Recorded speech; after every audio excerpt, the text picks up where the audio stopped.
നമസ്കാരം, KCN വാർത്തകളിലേക്ക് സ്വാഗതം. പ്രധാന വാർത്തകൾ. +2 തുല്യതാ കോഴ്സ് പഠിതാക്കൾക്ക് 4 മാസം തികഞ്ഞിട്ടും പാഠപുസ്തകം വിതരണം ചെയ്തില്ല. കൃത്യമായി അധ്യായ പഠനം നടത്താൻ സാധിക്കാതെ പഠിതാക്കൾ നട്ടം തിരിയുന്നു. നഗരത്തിൽ വാഹനാപകടങ്ങൾ തുടർക്കഥയാകുന്നു. നിരത്തിൽ ഇന്ന് പൊലിഞ്ഞത് 2 ജീവനുകൾ. പ്രമുഖ മാപ്പിളപ്പാട്ട് ഗാനരചയിതാവ് കുന്നത്ത് അഷ്റഫും മുസ്ലിം ലീഗ് നേതാവ് ഗഫൂർ ചേരങ്കയും വാഹനാപകടത്തിൽ മരണപ്പെട്ടു. വാഹനാപകടങ്ങളിൽ മുങ്ങി ജില്ലയുടെ വിവിധ ഭാഗങ്ങളിൽ നടക്കുന്ന അപകടങ്ങൾ കുടുംബങ്ങളെ കണ്ണീരിലാഴ്ത്തുന്നു. പൂരത്തിന്റെ നാട്ടിൽ പൂരക്കളി പരിശീലന കളരി. നീലേശ്വരം തോട്ടുംപുറത്ത് 40ഓളം കുട്ടികൾ പൂരക്കളി പരിശീലനത്തിനായി രംഗത്ത്. കാസർഗോഡ് കളക്ട്രേറ്റ് കോൺഫറൻസ് ഹാളിൽ ശില്പശാല. ജില്ലാ പഞ്ചായത്ത് 13ാം പഞ്ചവത്സര പദ്ധതി കരട് വികസന രേഖ ചർച്ചയായി. വിശദമായ വാർത്തകളിലേക്ക്. സംസ്ഥാന സാക്ഷരതാ മിഷൻ മുഖേന നടപ്പിലാക്കിയ +2 തുല്യതാ കോഴ്സ് പഠിതാക്കൾക്ക് 4 മാസം കഴിഞ്ഞിട്ടും പാഠപുസ്തകമില്ല. കൃത്യമായി അധ്യായ പഠനം നടത്താൻ സാധിക്കാതെ പഠിതാക്കൾ നട്ടം തിരിയുന്നു. എന്നാൽ പ്രതിസന്ധി ഉടൻ പരിഹരിക്കുമെന്നും പുസ്തക വിതരണം ഫെബ്രുവരി 26-ന് മുൻപായി പൂർത്തീകരിക്കുമെന്നും ജില്ലാ സാക്ഷരതാ മിഷൻ കോർഡിനേറ്റർ KCN ന്യൂസിനോട് പറഞ്ഞു. പൊതുവിദ്യാഭ്യാസ വകുപ്പ് സംസ്ഥാന സാക്ഷരതാ മിഷൻ മുഖേന നടപ്പിലാക്കുന്ന +2 തുല്യതാ കോഴ്സ് പഠിതാക്കൾക്കാണ് ഈ ദുർഗതി. നവംബർ മാസം ആരംഭിച്ച +2 തുല്യതാ ക്ലാസ്സിൽ പഠിക്കുന്ന വിദ്യാർത്ഥികൾക്ക് 4 മാസം കഴിഞ്ഞിട്ടും പാഠപുസ്തകങ്ങൾ കിട്ടിയില്ല. സംസ്ഥാനത്തൊട്ടാകെ ഈ അവസ്ഥ തന്നെയാണ് നിലനിൽക്കുന്നത്. നിലവിൽ +2 തുല്യതാ കോഴ്സ് പഠിക്കുന്ന വിദ്യാർത്ഥികൾ പാഠഭാഗങ്ങൾ പ്രിന്റ് എടുത്താണ് പഠിക്കുന്നത്. വർഷത്തിൽ 50ഓളം ക്ലാസുകൾ മാത്രം ലഭ്യമാകുന്ന ഈ അവസ്ഥയിൽ ഇത്തരം പഠനം നടത്തുക ഏറെ പ്രയാസകരമാണ്. കാസർഗോഡ് ഗവൺമെൻറ് ഹയർ സെക്കൻഡറിയിൽ തന്നെ ഇത്തരത്തിൽ 45ഓളം വിദ്യാർത്ഥികൾ പഠിക്കുന്നുണ്ട്. മിക്ക വിദ്യാർത്ഥികളും കൃത്യമായി ഫീസ് അടച്ചിട്ടുണ്ടെങ്കിലും പാഠപുസ്തകങ്ങൾ ലഭ്യമായില്ലെന്നാണ് ആരോപണം. സ്കൂൾ തുടങ്ങിയിട്ട് 4 മാസമായി, ഇതുവരെ പുസ്തകം ടെക്സ്റ്റ് ബുക്ക് എത്തിയിട്ടില്ല. അതുകൊണ്ട് പഠിക്കാനും ഞങ്ങൾക്ക് ഹോംവർക്ക് ചെയ്യാനുള്ള വളരെ പ്രതിസന്ധിയിലും ബുദ്ധിമുട്ടിലാണുള്ളത്. നവംബർ മാസം തൊട്ട് ആരംഭിച്ച ക്ലാസ്സിൽ ഇതുവരെ ഞങ്ങൾ ഈ GHSൽ 45 പഠിതാക്കളുണ്ട്. ഈ 45 പഠിതാക്കൾ 4 മാസമായിട്ടും പുസ്തകം എത്താതെ വളരെ ബുദ്ധിമുട്ടിലാണ്. കാരണം ഇന്ന് ഇൻ്റർനെറ്റിൽ നിന്ന് കോപ്പി എടുക്കണമെങ്കിൽ, ഒരു അധ്യായം കോപ്പി എടുക്കണമെങ്കിൽ ഏകദേശം 60 രൂപയോളം ചിലവ് വരുന്നുണ്ട്. 4 അധ്യായങ്ങളുടെ ഇപ്പോൾ നെറ്റിലുണ്ട് എങ്കിലും 4 അധ്യായം കോപ്പി പ്രിൻ്റ് ചെയ്തെടുക്കണമെങ്കിൽ ഏകദേശം 260 രൂപയോളം ചിലവ് വരുന്നുണ്ട്. ഇങ്ങനെ കോപ്പി എടുത്ത് പഠിക്കാൻ വളരെ ബുദ്ധിമുട്ടാകുന്നുണ്ട്. അതുകൊണ്ട് പുസ്തകം എത്തിക്കാനുള്ള ഒരു നടപടി സർക്കാരിൽ ഭാഗത്ത് നിന്ന് ഉണ്ടാകണമെന്നാണ് ഞങ്ങൾക്ക് പറയാനുള്ളത്. പ്രിന്റിംഗ് വിഭാഗത്തിലുള്ള സാങ്കേതിക പ്രശ്നങ്ങളാണ് ഇത്തരത്തിൽ പാഠപുസ്തകങ്ങൾ വൈകാൻ കാരണമെന്നും പാഠപുസ്തകങ്ങളുടെ വിതരണ ലിസ്റ്റ് എത്തിയെന്നും ഫെബ്രുവരി 26-ന് മുൻപായി സംസ്ഥാനത്തൊട്ടാകെ വിതരണം നടക്കുമെന്നും സാക്ഷരതാ മിഷൻ ജില്ലാ കോർഡിനേറ്റർ VV ശ്യാംലാൽ KCN ന്യൂസിനോട് പറഞ്ഞു. സ്വാഭാവികമായും സംഭവിച്ച ഒരു പ്രിന്റിംഗ് പ്രശ്നമാണ്. അപ്പോൾ അത് ഗവൺമെൻറ് പ്രസ്സിൽ തന്നെ അടിക്കണം എന്നുള്ളൊരു നിർദ്ദേശം ഉള്ളതുകൊണ്ടാണ് അത് വൈകിയത്. എന്നാൽ അതിൻ്റെ നടപടിക്രമങ്ങൾ പൂർത്തിയായി കഴിഞ്ഞു. നമുക്ക് എത്ര പുസ്തകമാണ് വേണ്ടത് അത് തന്നെ നമുക്ക് തൊട്ടടുത്ത ദിവസം തന്നെ ഈ ഞായറാഴ്ചക്ക് മുമ്പായിട്ട് നമുക്ക് എല്ലാ ക്ലാസ്സുകളിലും അത് വിതരണം ചെയ്യാൻ കഴിയും. വിവിധ മേഖലകളിലെ ജോലികൾക്കിടയിലും പഠിക്കാൻ സമയം കണ്ടെത്തിയെത്തുന്ന ഇത്തരം പഠിതാക്കളോട് സർക്കാർ പുലർത്തുന്ന അലംഭാവം ഏറെ ആശങ്കയുളവാക്കുന്നു. ആദ്യ +2 തുല്യതാ കോഴ്സ് പഠിക്കുന്ന വിദ്യാർത്ഥികളുടെ അവസ്ഥ തന്നെ ഇത്തരത്തിലാണെങ്കിൽ വരും വർഷങ്ങളിൽ ഇത് തുടരുമോ എന്ന ആശങ്കയിലാണ് പൊതുജനങ്ങളും. News desk KCN. പ്രമുഖ മാപ്പിളപ്പാട്ട് ഗാനരചയിതാവും സാമൂഹിക സാംസ്കാരിക രംഗത്തെ നിറസാന്നിധ്യവുമായിരുന്ന ചെറുവത്തൂർ കുന്നത്ത് അഷ്റഫ് വാഹനാപകടത്തിൽ മരിച്ചു.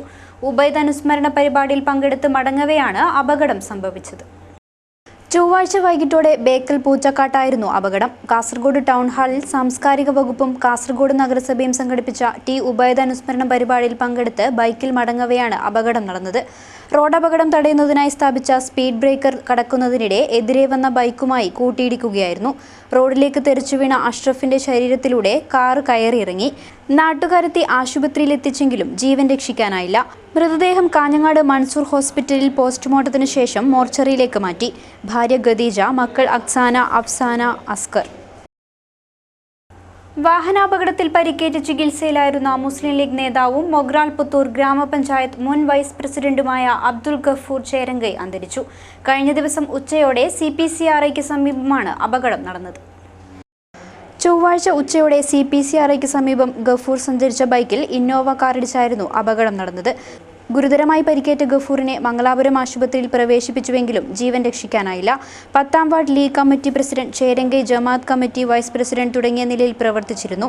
രാഷ്ട്രീയ, സാമൂഹിക, സാംസ്കാരിക സേവന രംഗങ്ങളിലെ സജീവ സാന്നിധ്യമായിരുന്ന ഗഫൂർ ചേരങ്കൈ മൊഗ്രാൽ പുത്തൂരിലെ ദുരിതബാധിതർക്കുള്ള ആനുകൂല്യങ്ങൾ വാങ്ങിക്കൊടുക്കുന്നതിൽ മുൻപന്തിയിലായിരുന്നു. അതിലുപരി ഏവരോടും രാഷ്ട്രീയത്തിനതീതമായ സൗഹൃദം കാത്തുസൂക്ഷിച്ചിരുന്നു. ചേരങ്കയിലെ കുഞ്ഞാലിയുടെയും ദൈനബിയുടെയും മകനാണ് ഗഫൂർ. ഭാര്യ സക്കീന, ഷാബില, സർഫാസ്, ആസിഫ്, അഫ്സൽ എന്നിവർ മക്കളാണ്. മൃതദേഹം ഉച്ചയ്ക്ക് 2 മണിയോടെ സ്വവസതിയിലെത്തിക്കും.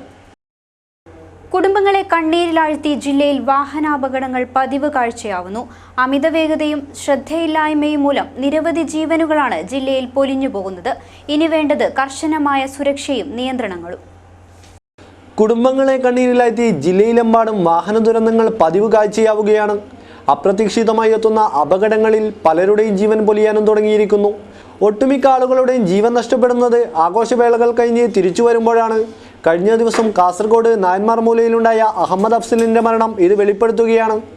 ചൊവ്വാഴ്ചയാണ് കാസർഗോഡ് ദേശീയപാതയിൽ ഇന്നോവ കാറും ബൈക്കും കൂട്ടിയിടിച്ച് ചേരങ്കയിലെ അബ്ദുൽ ഗഫൂർ മരണപ്പെട്ടത്. കുടുംബത്തിൻ്റെ കണ്ണീര് തോരും മുൻപ് ടി ഉബൈദ് അനുസ്മരണ പരിപാടി കഴിഞ്ഞു മടങ്ങവേ ചെറുവത്തൂരിലെ അഷ്റഫിനെ മരണം തേടിയെത്തി. ഇതോടെ മറ്റൊരു കുടുംബത്തിൻ്റെ കണ്ണീരിനു കൂടി ജില്ല സാക്ഷ്യം വഹിച്ചു. ആഴ്ചകൾക്ക് മുൻപ് പള്ളിക്കര ചേറ്റുകുണ്ടിൽ ബസ്സിറങ്ങവേ കാറിടിച്ച് ഒരാൾ മരിച്ചിരുന്നു. അങ്ങനെ ദിനംപ്രതി ദുരന്തങ്ങളുടെ പട്ടിക തന്നെയാണ് പുറത്തു വരുന്നത്. വർദ്ധിക്കുന്ന വാഹന ദുരന്തങ്ങൾക്ക് തടയിടാൻ കർശനമായ നടപടികളും നിയന്ത്രണങ്ങളുമാണ് ഇനി ജില്ലയ്ക്കാവശ്യം. News desk KCN. Kasaragod collectorate conference ഹാളിൽ ശില്പശാല സംഘടിപ്പിച്ചു. ജില്ലാ പഞ്ചായത്ത് 13ാം പഞ്ചവത്സര പദ്ധതി കരട് വികസന രേഖ ചർച്ച ചെയ്യുക എന്ന ലക്ഷ്യത്തോടെയാണ് ശില്പശാല സംഘടിപ്പിച്ചത്. തദ്ദേശ സ്വയംഭരണ സ്ഥാപനങ്ങളിൽ നടപ്പിലാക്കേണ്ട മാതൃകാ പദ്ധതികൾ രൂപപ്പെടുത്തുന്നതിനായി കളക്ട്രേറ്റ് കോൺഫറൻസ് ഹാളിൽ നടത്തിയ ശില്പശാലയിൽ ത്രിതല പഞ്ചായത്ത് അധ്യക്ഷന്മാർ, നഗരസഭാ അധ്യക്ഷന്മാർ, ആസൂത്രണ സമിതി അംഗങ്ങൾ തുടങ്ങിയവർ പങ്കെടുത്തു. ജില്ലാ പഞ്ചായത്ത് പ്രസിഡന്റ് AGC ബഷീർ അധ്യക്ഷത വഹിച്ചു. ജില്ലാ പഞ്ചായത്ത് അംഗം ഡോക്ടർ VPP മുസ്തഫ മോഡറേറ്ററായി.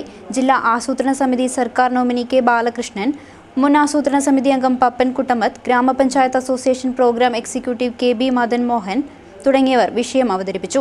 തദ്ദേശ സ്വയംഭരണ സ്ഥാപനങ്ങളിലെ വിവിധ മേഖലകളിലെ പദ്ധതി രൂപീകരണത്തിനുള്ള ആശയങ്ങൾ രൂപപ്പെടുത്തുന്നത് സംബന്ധിച്ച് വിദഗ്ധർ സംസാരിച്ചു. പരിപാടിയിൽ ജില്ലാ പഞ്ചായത്ത് സ്റ്റാൻഡിംഗ് കമ്മിറ്റി അധ്യക്ഷരായ Harshad Vorkady, advocate AP Usha, EP Rajmohan തുടങ്ങിയവർ സംസാരിച്ചു. പൂരക്കളി രക്തത്തിൽ അലിഞ്ഞു ചേർന്ന പൂരത്തിന്റെ നാട്ടിൽ ഒരു പൂരക്കളി പരിശീലന കളരി. നീലേശ്വരം തോട്ടുംപുറത്ത് 40ഓളം കുട്ടികളാണ് അനുഷ്ഠാന കലയായ പൂരക്കളി പരിശീലിക്കാൻ ഒത്തുകൂടിയിരിക്കുന്നത്.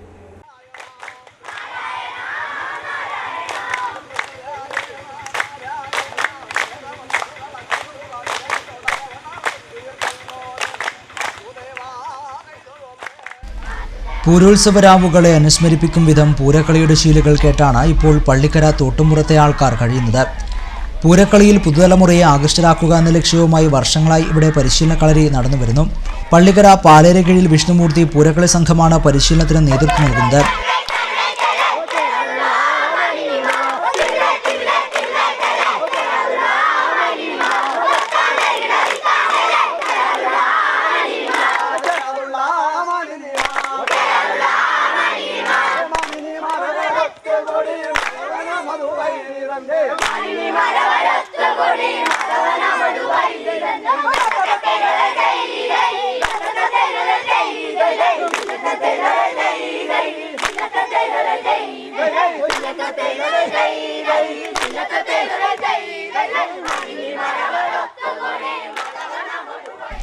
മെയ്വഴക്കവും സംഘതാളവും ചടുലതാളവും സമ്മേളിക്കുന്ന പൂരക്കളി പരിശീലനം നേടാൻ ഈ വർഷം എത്തിയിരുന്നത് 40ഓളം കുട്ടികളാണ്. തോട്ടുംപുറത്തെ വിജയന്റെ നേതൃത്വത്തിലുള്ള സംഘം പരിശീലനത്തിന് ചുക്കാൻ പിടിക്കുന്നു.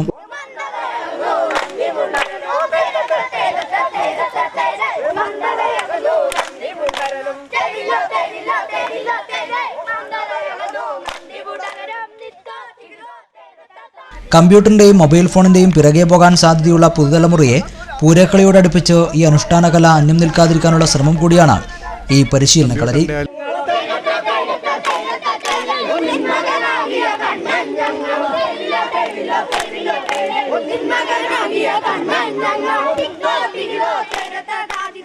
ചെമ്മനാട് കോലത്തൊട്ടി KT മമ്മിൻച തറവാട് കുടുംബസംഗമം ഫെബ്രുവരി 24-ന് സംഘടിപ്പിക്കും. ചെമ്മനാട് പ്രത്യേകം സജ്ജമാക്കിയ സംഗമ നഗരിയിൽ മമ്മിൻചയുടെ 1000-ലേറെയുള്ള അനന്തരർ പങ്കെടുക്കും. ഭാരവാഹികൾ വാർത്താസമ്മേളനത്തിലാണ് ഇക്കാര്യം അറിയിച്ചത്. 6 തലമുറ വരെ വ്യാപിച്ചു കിടക്കുന്ന ചെമ്മനാട് കോലാത്തൊട്ടി KT മമ്മിൻചയുടെ കുടുംബാംഗങ്ങളാണ് ചെമ്മനാട് സംഗമ നഗരിയിൽ ഒത്തുചേരുന്നത്. ടിപ്പുവിന് വേണ്ടി ധാന്യം ശേഖരിക്കാനെത്തി നാടിന്റെ സാംസ്കാരിക സമ്പന്നതയിൽ ആകൃഷ്ടനായി ചെമ്മനാട് താമസമാക്കിയ മാഹിൻകയുടെ പേരക്കുട്ടിയാണ് KT മമ്മിൻച. കുടുംബസംഗമത്തിന്റെ ഉദ്ഘാടനം ജില്ലാ പഞ്ചായത്ത് പ്രസിഡന്റ് AGC ബഷീർ നിർവഹിക്കുമെന്ന് ഭാരവാഹികൾ വാർത്താസമ്മേളനത്തിൽ അറിയിച്ചു. KT മമ്മിൻചാന്റെ പരമ്പരയിൽപ്പെട്ട 10 മക്കൾ, അവരുടെ പരമ്പരയിൽപ്പെട്ട 1000-ഓളം അംഗങ്ങൾ ഈ 24-ാം തീയതി ചെമ്മനാട് കോലാത്തൊട്ടിയിൽ സംഗമിക്കുന്നുണ്ട്. 9 മണി മുതൽ 10 മണി വരെ ഈ രജിസ്ട്രേഷന് 10 മണിക്ക് ജില്ലാ പഞ്ചായത്ത് പ്രസിഡന്റ് ബഹുമാനായ AGC ബഷീർ ഉദ്ഘാടനം ചെയ്യുന്ന തറവാടംഗം മുഹമ്മദ് മുബാറക് ഹാജി അധ്യക്ഷനാകും. ചടങ്ങിൽ മുൻ മന്ത്രി CT Ahmed Ali, Kasaragod CI CA Abdurahim തുടങ്ങിയവർ മുഖ്യാതിഥികളായി പങ്കെടുക്കും. വാർത്താസമ്മേളനത്തിൽ Muhammad Mubarak Haji, KT Niyas, KT Basheer, KT Ismail തുടങ്ങിയവർ സംബന്ധിച്ചു.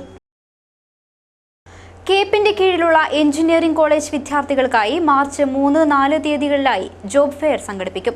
പുന്നപ്രയിലുള്ള കോളേജ് ഓഫ് എഞ്ചിനീയറിംഗ് മാനേജ്മെന്റ് ക്യാമ്പസിൽ കേപ്പ് ജോബ് ഫെയർ 2017 എന്ന പേരിലാണ് പരിപാടി സംഘടിപ്പിക്കുക. പ്രമുഖ കമ്പനികൾ ഫെയറിൽ പങ്കെടുക്കും. ഭാരവാഹികൾ വാർത്താസമ്മേളനത്തിലാണ് ഇക്കാര്യം അറിയിച്ചത്.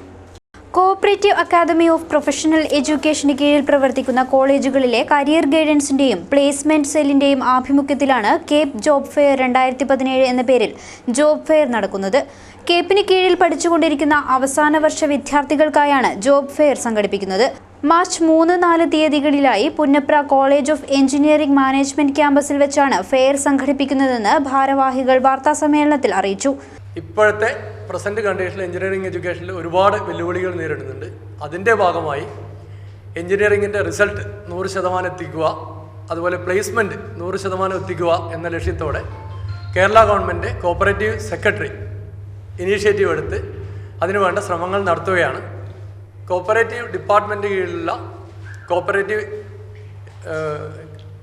കോപ്പറേറ്റീവ് അക്കാഡമി ഫോർ പ്രൊഫഷണൽ എഡ്യൂക്കേഷൻ്റെ കീഴിലുള്ള ഒരു എഞ്ചിനീയറിംഗ് കോളേജാണ് കാസർഗോഡ് ജില്ലയിലെ college of engineering Trikaripur Cheemeni engineering കോളേജിനെ റെപ്രസെൻ്റ് ചെയ്തിട്ടാണ് നമ്മൾ ഈ പ്ലേസ്മെൻറ്റ് ഇമ്പ്രൂവ് ചെയ്യാമെന്നുള്ള ലക്ഷ്യത്തോടെ കോപ്പറേറ്റീവ് അക്കാഡമീൻ്റെ കീഴിലുള്ള 9 എഞ്ചിനീയറിംഗ് കോളേജും ഒരു മാനേജ്മെൻറ്റ് ഇൻസ്റ്റിറ്റ്യൂഷനും ഒരു ഹോസ്പിറ്റലും എല്ലാം കൂടെ യോജിച്ചുകൊണ്ട് ഒരു ജോബ് ഫെയർ മാർച്ച് 3-4 തീയതികളിൽ ഈ കേപ്പിൻ്റെ കീഴിലുള്ള മാനേജ്മെൻറ്റ് ഇൻസ്റ്റിറ്റ്യൂഷനായ IAM പുന്നപ്രയിൽ വെച്ച് നടത്തും. പ്രമുഖ മൾട്ടിനാഷണൽ കമ്പനികളടക്കം 100ഓളം കമ്പനികൾ ജോബ് ഫെയറിൽ പങ്കെടുക്കും. വാർത്താസമ്മേളനത്തിൽ SN Santhosh, doctor P Vinod, AP Rafeeq, Sudheesh, doctor KV Roshna തുടങ്ങിയവർ സംബന്ധിച്ചു. KSEB ഓഫീസേഴ്സ് അസോസിയേഷന്റെ നേതൃത്വത്തിൽ നടത്തുന്ന സംസ്ഥാന കലാജാഥയ്ക്ക് കാഞ്ഞങ്ങാട് സ്വീകരണം നൽകി. വൈദ്യുത മേഖലയിൽ നടപ്പിലാക്കി വരുന്ന സമ്പൂർണ്ണ വൈദ്യുതീകരണ പ്രവർത്തനങ്ങളെക്കുറിച്ച് ജനങ്ങളെ ബോധവൽക്കരിക്കുന്നതിന്റെ ഭാഗമായാണ് കലാജാഥ സംഘടിപ്പിക്കുന്നത്. ജീവൻ തന്നെ ഈ ഗ്രാമത്തിലെ മുഴുവൻ പേർക്കും പാർപ്പിടൊരുക്കാനാ. ഇതൊക്കെ നാം ശ്രദ്ധയോടെ ചെയ്യണം. അല്ല എന്തേട്ടാ, ഈ പുതിയ വീടുണ്ടാക്കി കൊടുക്കുമ്പോ അവിടെയൊക്കെ കരണ്ടും കൊടുക്കണ്ടേ? കൊടുക്കണോ? കൊടുക്കും. അല്ല ഇപ്പോ ഈ പൂന്തോട്ടത്തില് കരണ്ടില്ലാത്ത വീടില്ലേ? അല്ല അവർക്കും കിട്ടും.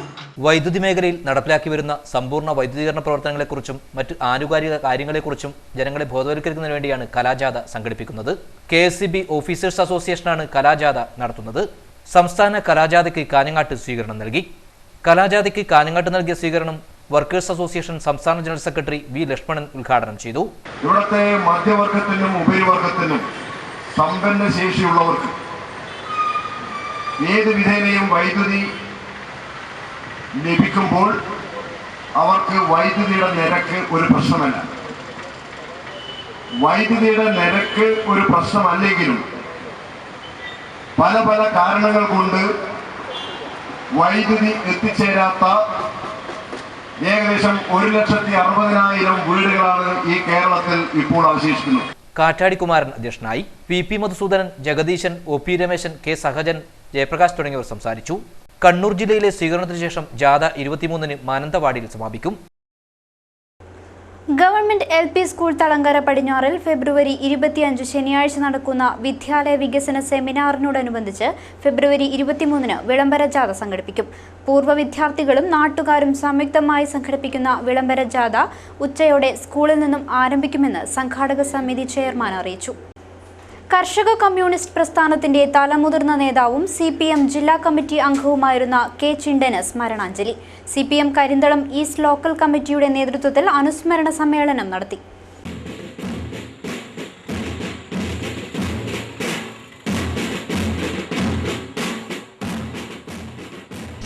പതിനാറാം ചരമവാർഷിക ദിനാചരണത്തിന്റെ ഭാഗമായി റെഡ് വളണ്ടിയർ മാർച്ച്, പ്രകടനം, അനുസ്മരണ സമ്മേളനം എന്നിവ നടന്നു. കോയിത്തട്ട കേന്ദ്രീകരിച്ചായിരുന്നു റെഡ് വളണ്ടിയർ മാർച്ച്. നൂറുകണക്കിന് CPM പ്രവർത്തകർ പ്രകടനത്തിൽ അണിനിരന്നു. കാലിച്ചാമരത്ത് നടന്ന അനുസ്മരണ സമ്മേളനം CPM സംസ്ഥാന കമ്മിറ്റി അംഗം MV ജയരാജൻ ഉദ്ഘാടനം ചെയ്തു. മുൻ ഗവൺമെന്റിന്റെ നിലപാട് സ്വീകരിക്കുന്ന ഗവൺമെന്റല്ല, മുഖ്യമന്ത്രി വ്യക്തമാക്കി. പോലീസ് എല്ലാവരെയും വഞ്ചിച്ചിരിക്കും, ഒരാളെയും വിടില്ല. നിങ്ങൾ ഓർക്കുന്നുണ്ടാവും, ജിഷയെ ബലാത്കാരം ചെയ്ത് കൊന്നതായി ഉമ്മൻചാണ്ടി ഭരണകാലം. പക്ഷെ ജിഷയുടെ ഘാതകരെ കണ്ടെത്താൻ ഇടതുപക്ഷം വരേണ്ടി വന്നു. രണ്ട് ഗവൺമെന്റ് രണ്ട് നയം. ഈ നയം ഒരു ജനപക്ഷ നയമാണ്. കേരളത്തിൽ ഇടതുപക്ഷ ജനാധിപത്യ മുന്നണി സർക്കാർ അധികാരത്തിൽ വന്നിട്ട് 6-7 മാസത്തിനിടയിൽ ജനക്ഷേമത്തിനും വികസനത്തിനുമാണ് ഊന്നൽ കൊടുക്കുന്നത്. വികസനവും ക്ഷേമവും ഇടതുപക്ഷ ഗവൺമെന്റ് ജനങ്ങൾക്ക് നൽകിയ വാഗ്ദാനമാണ്. കേരള മിഷൻ അത്തരമൊരു പദ്ധതിയാണ് ആവിഷ്കരിച്ചത്. ഹരിത കേരളം കേരള മിഷൻ പദ്ധതിയിൽ നവകേരള മിഷൻ പദ്ധതിയിൽ ഒന്നാണ്. ഹരിത കേരളം എന്ന് പറയുന്നത് മാലിന്യ സംസ്കരണവും ശുചിത്വ കേരളവും ഒപ്പം ഹരിത കേരളവും. പാറക്കോട് രാജൻ അധ്യക്ഷത വഹിച്ചു. Jose Pathal, K Lakshmanan, NK Thampan, P Krishnan, കൈനി Mohanan എന്നിവർ സംസാരിച്ചു. ഉദനൂർ EMS പഠനകേന്ദ്രം സംഗീതശില്പം അവതരിപ്പിച്ചു. മോട്ടോർ ട്രാൻസ്പോർട്ട് എംപ്ലോയീസ് യൂണിയൻ CITU-വിന്റെ നേതൃത്വത്തിൽ മെമ്പർഷിപ്പ് ക്യാമ്പയിൻ സംഘടിപ്പിച്ചു. കാഞ്ഞങ്ങാട് ബസ് സ്റ്റാൻഡ് പരിസരത്താണ് മെമ്പർഷിപ്പ് ക്യാമ്പയിൻ സംഘടിപ്പിച്ചത്. കാഞ്ഞങ്ങാട് ബസ് സ്റ്റാൻഡ് പരിസരത്താണ് മെമ്പർഷിപ്പ് ക്യാമ്പയിൻ സംഘടിപ്പിച്ചത്. മോട്ടോർ ട്രാൻസ്പോർട്ട് എംപ്ലോയീസ് യൂണിയൻ ജില്ലാ സെക്രട്ടറി ഗിരികൃഷ്ണൻ ശ്രീമുത്തപ്പൻ ബസ്സിലെ ഡ്രൈവർ സുനിൽകുമാറിന് മെമ്പർഷിപ്പ് നൽകിക്കൊണ്ട് ക്യാമ്പയിൻ ഉദ്ഘാടനം ചെയ്തു. ബസ് ഉടമകളുടെ ധിക്കാരപരമായ നിലപാടുകൾക്കെതിരെയെല്ലാം അതിനെതിരെയെല്ലാം ചെറുത്തുറപ്പിച്ചുകൊണ്ട് അതിനെയെല്ലാം നേരിട്ടുകൊണ്ട് ത്യാഗോജ്വലമായ സമരം നടത്തിയ പാരമ്പര്യമുള്ള ഒരു സംഘടനയാണ് മോട്ടോർ ട്രാൻസ്പോർട്ട് എംപ്ലോയീസ്. കണ്ണൂർ ജില്ലയായി പ്രവർത്തിക്കുന്ന കാലഘട്ടത്തിൽ ജോലി കൂടുതലിനും ജോലി സ്ഥിരതയ്ക്കും വേണ്ടി അന്ന് സംഘടന ഏറ്റെടുത്ത് നടത്തിയ പ്രവർത്തനത്തിന്റെ അല്ലെങ്കിൽ സമരത്തിന്റെ ഭാഗമായിട്ടാണ് സഖാവ് വരദരാജ് പയ്യെ കാസർഗോഡ് ഒരു ബസ് കയറ്റി കൊലപ്പെടുത്താനുണ്ടായ സാഹചര്യം പോലും ഉണ്ടായത്. ആ രക്തസാക്ഷിയുടെ സ്മരണകൾ ഉൾക്കൊണ്ടുകൊണ്ട് തന്നെ അല്ലെങ്കിൽ അതിൽ നിന്ന് ആവേശം ഉൾക്കൊണ്ടുകൊണ്ട് തന്നെ അതിനുശേഷം ഡിവിഷൻ പ്രസിഡന്റ് KV രാഘവൻ അധ്യക്ഷനായി. K Prabhakaran, Mohanan, KM Rajeevan, TP Pramod, Damodaran, Surendran തുടങ്ങിയവർ സംസാരിച്ചു. സഹകരണ ബാങ്കുകളിൽ നവകേരളീയം കുടിശ്ശിക നിവാരണം 2017 തുടക്കമായി. വായ്പക്കാർക്ക് ഇളവുകൾ നൽകി വായ്പാ കണക്കുകൾ അവസാനിപ്പിക്കുന്നതാണ് പദ്ധതി. തിമിരി, നീലേശ്വരം സഹകരണ ബാങ്കുകളിൽ അദാലത്ത് നടത്തി. തിമിരി സർവീസ് സഹകരണ ബാങ്കിൽ നിന്നും വായ്പയെടുക്കുകയും 2016 ഡിസംബർ 31 വരെ കുടിശ്ശികയാവുകയും ചെയ്ത വായ്പക്കാരെ പങ്കെടുപ്പിച്ചാണ് നവകേരളീയം കുടിശ്ശിക നിവാരണത്തിന്റെ ഭാഗമായുള്ള ഒറ്റത്തവണ തീർപ്പാക്കൽ നടന്നത്. തിമിരി സർവീസ് സഹകരണ ബാങ്ക് കൺകറന്റ് ഓഡിറ്റർ ശ്രീവിദ്യ ഉദ്ഘാടനം ചെയ്തു. ബാങ്ക് ഡയറക്ടർ V മോഹനൻ അധ്യക്ഷനായിരുന്നു. ഡയറക്ടർമാരായ KP ഗീത, KP രാധാകൃഷ്ണൻ എന്നിവർ സംസാരിച്ചു. KP സുരേഷ് കുമാർ സ്വാഗതവും VV തമ്പാൻ നന്ദിയും പറഞ്ഞു. ഈ മാസം 22-ന് മുണ്ട ബ്രാഞ്ചിലും 23-ന് ചെമ്പ്രകാനം ബ്രാഞ്ചിലും 24-ന് ഞാണങ്കൈ ബ്രാഞ്ചിലും കുടിശ്ശിക നിവാരണം നടത്തും. നീലേശ്വരം സർവീസ് സഹകരണ ബാങ്കിലെയും സഹകരണ വകുപ്പിന്റെയും സംയുക്താഭിമുഖ്യത്തിൽ നടന്ന നവകേരളം കുടിശ്ശിക നിവാരണ അദാലത്ത് ബാങ്കിന്റെ ഹെഡ് ഓഫീസിൽ ഓഡിറ്റ് വിഭാഗം അസിസ്റ്റന്റ് ഡയറക്ടർ ബെന്നി ജോസഫ് ഉദ്ഘാടനം ചെയ്തു. Bank president M. Radhakrishnan Nair അധ്യക്ഷത വഹിച്ചു. ബാങ്ക് ഡയറക്ടർമാരായ KK Balakrishnan, KV Raghavan, A. Suresh Babu എന്നിവർ സംസാരിച്ചു. Bank secretary P. Radhakrishnan Nair സ്വാഗതവും വൈസ് പ്രസിഡന്റ് കുഞ്ഞുമൊയ്തീൻ കുട്ടി ഹാജി നന്ദിയും പറഞ്ഞു. അദാലത്തിൽ പങ്കെടുത്ത 100ഓളം വായ്പകൾക്ക് ആനുകൂല്യം നൽകി തീർപ്പ് കൽപ്പിച്ചു. അദാലത്ത് 21, 22 തീയതികളിലും തുടരും. പ്രധാന വാർത്തകൾ വീണ്ടും. +2 തുല്യതാ കോഴ്സ് പഠിതാക്കൾക്ക് 4 മാസം തികഞ്ഞിട്ടും പാഠപുസ്തകം വിതരണം ചെയ്തില്ല. കൃത്യമായി അധ്യായ പഠനം നടത്താൻ സാധിക്കാതെ പഠിതാക്കൾ നട്ടം തിരിയുന്നു. നഗരത്തിൽ വാഹനാപകടങ്ങൾ തുടർക്കഥയാകുന്നു. നിരത്തിൽ ഇന്ന് പൊലിഞ്ഞത് 2 ജീവനുകൾ. പ്രമുഖ മാപ്പിളപ്പാട്ട് ഗാനരചയിതാവ് കുന്നത്ത് അഷ്റഫും മുസ്ലിം ലീഗ് നേതാവ് ഗഫൂർ ചേരങ്കയും വാഹനാപകടത്തിൽ മരണപ്പെട്ടു. വാഹനാപകടങ്ങളിൽ മുങ്ങി ജില്ലയുടെ വിവിധ ഭാഗങ്ങളിൽ നടക്കുന്ന അപകടങ്ങൾ കുടുംബങ്ങളെ കണ്ണീരിലാഴ്ത്തുന്നു. പൂരത്തിന്റെ നാട്ടിൽ പൂരക്കളി പരിശീലന കളരി. നീലേശ്വരം തോട്ടുംപുറത്ത് 40ഓളം കുട്ടികൾ പൂരക്കളി പരിശീലനത്തിനായി രംഗത്ത്. കാസർഗോഡ് കലക്ട്രേറ്റ് കോൺഫറൻസ് ഹാളിൽ ശില്പശാല. ജില്ലാ പഞ്ചായത്ത് 13ാം പഞ്ചവത്സര പദ്ധതി കരട് വികസന രേഖ ചർച്ചയായി. വാർത്താ ബുള്ളറ്റിൻ പൂർണ്ണമാകുന്നു. നമസ്കാരം.